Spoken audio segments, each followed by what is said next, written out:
So what we're going to do is we're going to take a grayscale rendered out form. This could be a hand-drawn or a 3D render, and we're going to look at how to tag textures and some color layers and take it to a level of finish where we're getting more of a mood piece, where we're adding some quick texture and just kind of a feeling of what's going on relatively quickly.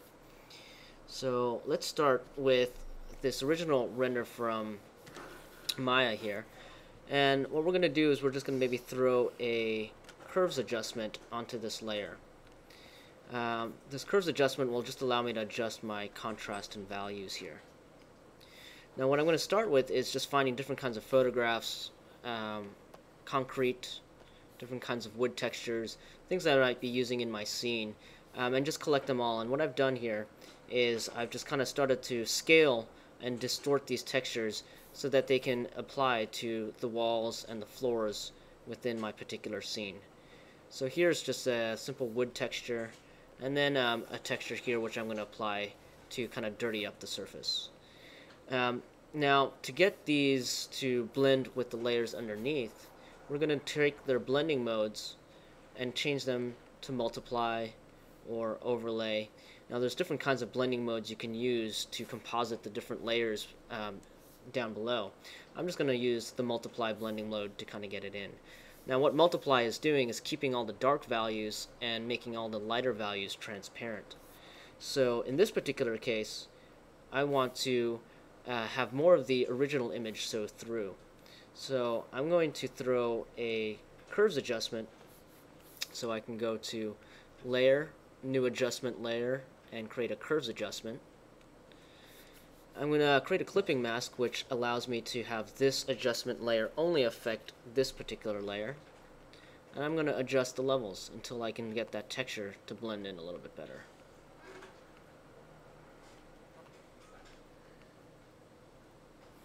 Once I'm happy with kind of how that blends in, you can see that this texture is really kind of going over surfaces that I don't necessarily want to. So what I'm going to need to do is throw a mask. And by creating a mask for this layer, I can just temporarily hide parts of the image. And I do that by selecting the mask layer and painting with black. So black will hide part of the image, and if I paint with white, white will show me part of that image. So what I can do is I can just paint the areas that I don't like.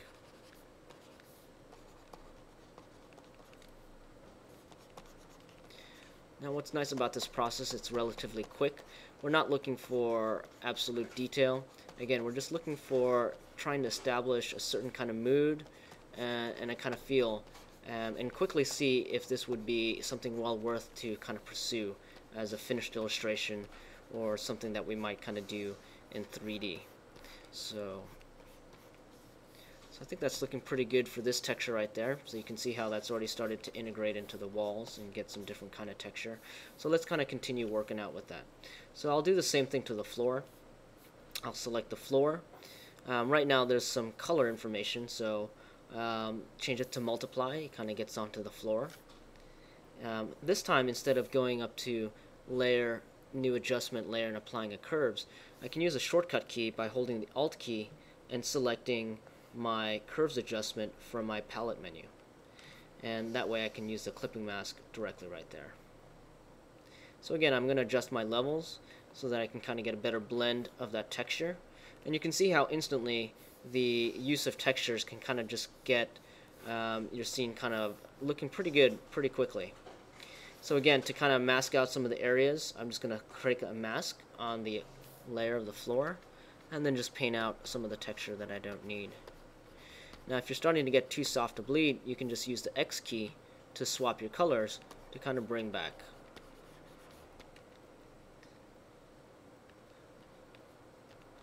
So this part on the wood board, I just increased the hardness of my brush to kind of get a harder edge. And I'm just going to kind of paint out where I don't want that floor texture to kind of show up here. So it's relatively quick and painless. We can just blend this edge down here.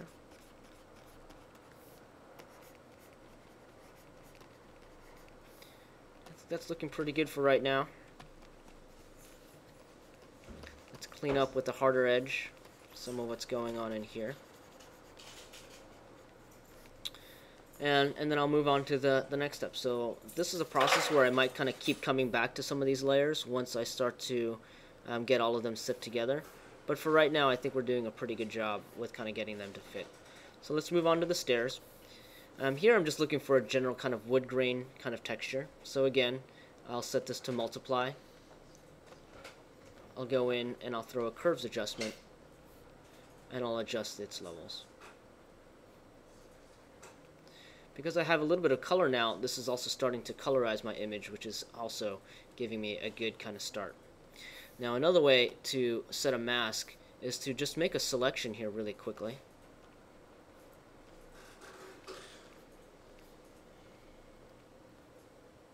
So all of these different wood elements.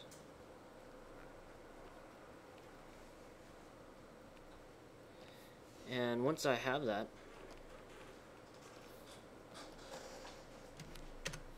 I can just apply mask directly to that layer. So it's a quick way of doing that. And then I can go in with my brush and then clean out and soften any kind of edges with that particular brush.